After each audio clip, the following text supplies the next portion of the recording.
All right, Patrick, one of the big traditions we have on Monday Night Football across the season is when we get to the end, which we are for our Monday Night Football season, is that we put Jamie or Gary on the spot and ask them to tell us who've been the outstanding performers. So we're going to hear Jamie's take on his end-of-season awards now. Feel free to barrack him, to question him. Well, good job he wasn't here when we did the midfielder one. No, but he did hear about that. Yes, exactly, I know. yes. We got to the bottom of it. Right, let's start with the list that Jamie has. And we were talking before the game about the players of the year. Gary had gone with Bruno Fernandes. And you decided that an Arsenal player was worthy of merit, Jamie. Remind us. Yeah, I went with Declan Rice. I think up until the Man City Cup final, the Man City League game, I think in most people's eyes he probably was the player of the year. He definitely dropped his level, I would say, in those two Man City games. I'm a big admirer of Declan Rice. Even I was a little bit disappointed with how he performed in the Cup final and in the game at Man City. He went away with England and he didn't play, and they were talking about him being fatigued. And that's where I go back to why I wouldn't choose Bruno Fernandes. Probably hasn't played enough games and had a chance to be fatigued and played in the games that really matter.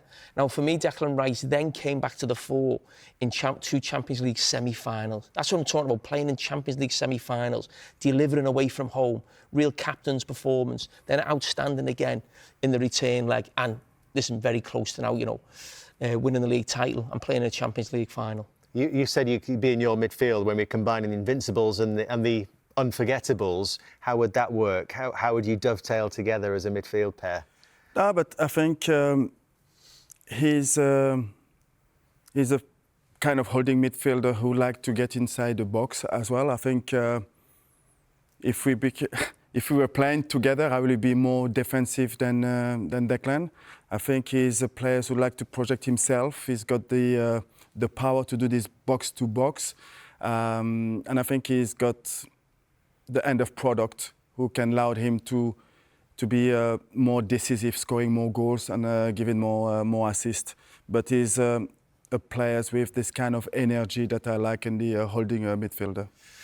So Declan Rice is Jamie's Player of the Year. Now, Gary has been doing his own awards, which you can actually catch up on with the Gary Neville podcast. So he's on the gantry at the Emirates right now selecting his. And you can catch up that at another time on the Sky Sports app and the website, or wherever indeed you get your podcast. So these results are coming in live to us. I don't know how the speed, I can't control Gary's speed. But young player, let's have a look who we've gone for. A tie, Nico O'Reilly. Is this a player that you've watched, Patrick, Nico O'Reilly? Yes, and to be honest, I'm quite really surprised by his calmness on the field. He played like players who've been in the Premier League for years. And of course, he played as a left back. He can play as well as a midfielder. Really smart players, really good on the ball, and quite decisive in the last 30 yards. I've seen him making assists, scoring important goals, getting inside the box. It's been a really good surprise for me. And do you know what really surprised me, Jamie, when we were actually talking about West Ham's El Hadji Diouf last week and how left-footed he was in certain situations. So we checked the most one-footed players in the Premier League, and the most one-footed, Nico O'Reilly. 3% of his touches are with his right foot. Yeah. Very heavily left-footed. Well, when you're that good and you've got a left foot that good, maybe that's the way to go. Is his future in midfield, do you think? I mean, it seems where he started and has been, put into a left-back position by Pep Guardiola. It seems to me Pep Guardiola thinks I'm going to find a place for him in my team. So it ended up sort of being in midfield initially, then back to left-back.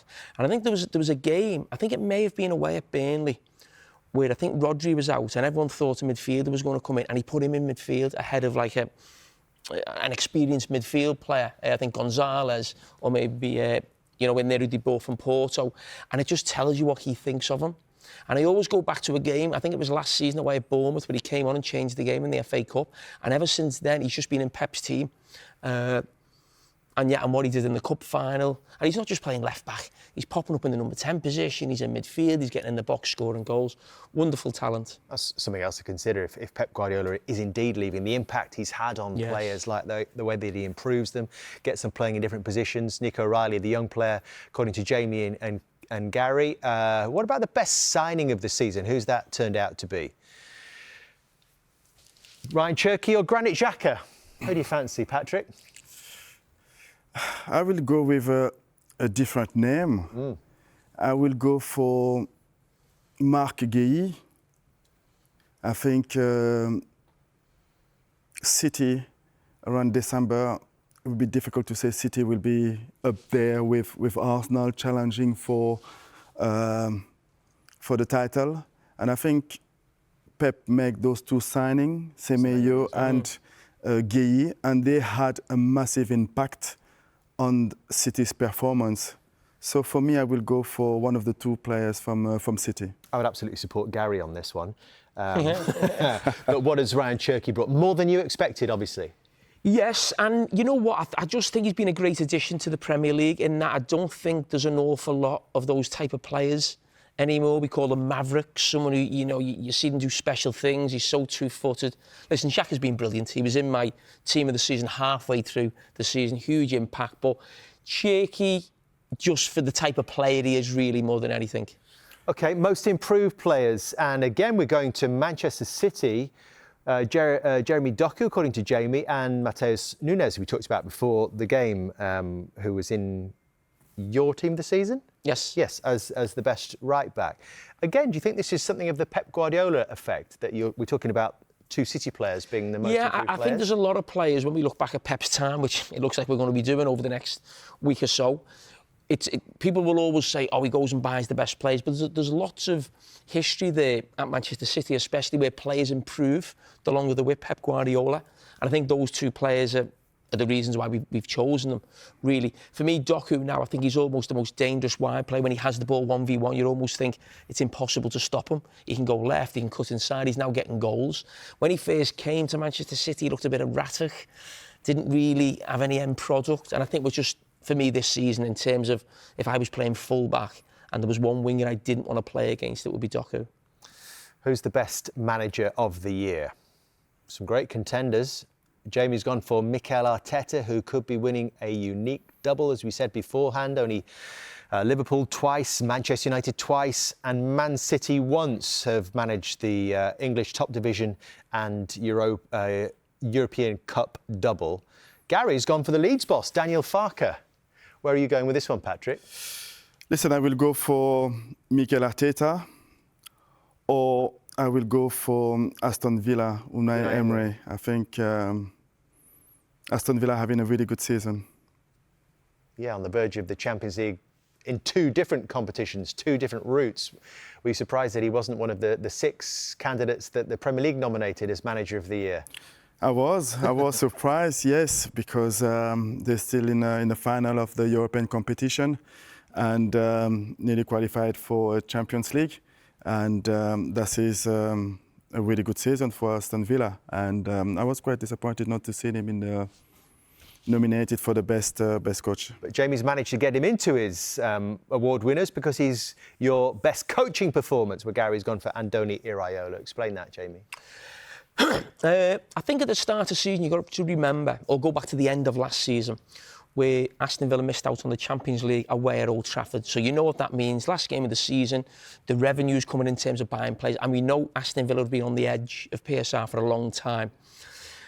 They then had a really difficult transfer window in the summer, bringing 3 players in on the last day. Lindelof, Harvey Elliott and Sancho. Lindelof played a few games towards the end of the season. They then started the season, they couldn't score a goal, never mind win a game. And what they managed to do was be the only team besides City and Arsenal who you would class in a title race at one stage. I don't think anyone believed they would win the league, but they were there for a period. When you think that Liverpool, Chelsea, Tottenham, Manchester United, 4 clubs who I would say are all bigger clubs than Aston Villa and probably spend more money, those 4 big clubs didn't even get close to being in a title challenge. Aston Villa did for a stage. They've now qualified for Champions League and they've now got a chance to win a European trophy. So for me, the job he's done, Aston Villa have qualified for Europe 4 years running, the first time in their history. He's an unbelievable manager. What's your impression of Andoni Iraola, Patrick, who will leave Bournemouth at the end of this season? I think he put Bournemouth into the map of the Premier League, I would say. I coached him when we were at NYCFC in the US, And Was he a good student? I don't know if he was a good student, but he had that inside him. You could see that he will go into a coaching. And to see him doing that well, I'm not surprised at all. He's passionate about the game, and he did a fantastic job with Bournemouth. I'm just looking to see where he will go next. What would you advise him? Listen, he is smart enough, not needing my advice. But of course, the question is always about when you manage to take a team to the European competition, if you manage to do that, why not stay and live that experience with Bournemouth? So that will be the question I will ask him if I see him. But It's too late for that. yes, it's too late. But I think there may be more bigger teams around. Maybe he want to go back to Spain. I don't know. Sorry, Pat. I think he's making a mistake moving on, because the reason I say that is I agree with Patrick. I think imagine they get Champions League and he's not there to be involved. And it's a bit of a long shot. We'll see how tomorrow goes. But they're almost guaranteed European football, aren't they? Okay.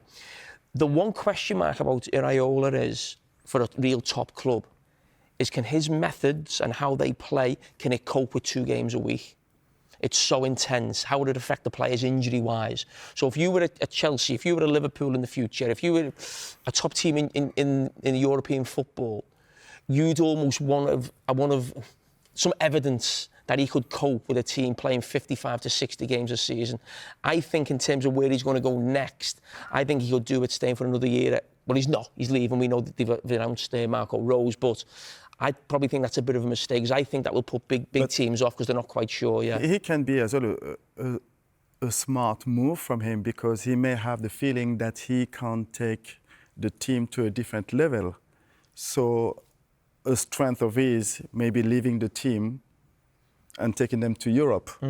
So that can be a really smart... Get out at the right time.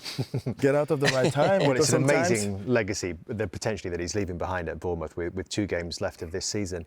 Right, overachievers and underachievers. Who have they gone for? They've both got Brentford as the biggest overachievers. Jamie goes for Liverpool as the underachievers, and Gary's gone for last year's Europa League winners, Spurs. And what about the goal of the season? Well, Jamie's gone for Harry Wilson for Fulham against Crystal Palace. Yeah, and Gary went for Dominic Szoboszlai against Arsenal. When we were looking at some other stats earlier, Szoboszlai was actually rated as the 2nd highest player by Gradient overall, and Declan Rice was voted as their top player in terms of their numbers. Where was Bruno? Across the season. He wasn't in the top 3. Favourite game? Gary went for the Manchester derby, the win for Michael Carrick 2-0 over Manchester City, which has helped him get over the line. And also, Jamie went for a Michael Carrick game as well, 3-2 at Arsenal.